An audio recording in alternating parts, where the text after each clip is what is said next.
xidig gudoomiyihii guddiga badbaadada Jubbaland oo u geeriyooday dhaawacii loo geystay abukaati Axmed Jaamac Qalyar oo ahaa gudoomiye guddigii la magac baxay badbaadada Jubbaland oo ay sameysteen musharixiintii isbedel doonka Jubbaland ayaa maanta ku geeriyooday Muqdisho.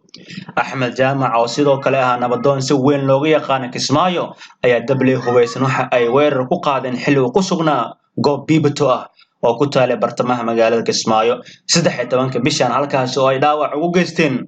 geeridii Qalyar ayaa waxaa xaqiijiyay Cabdirashiid Xidig oo xildhibaan ka tirsan Jubbaland sidoo kale oo sheegtay madaxweyne Jubbaland.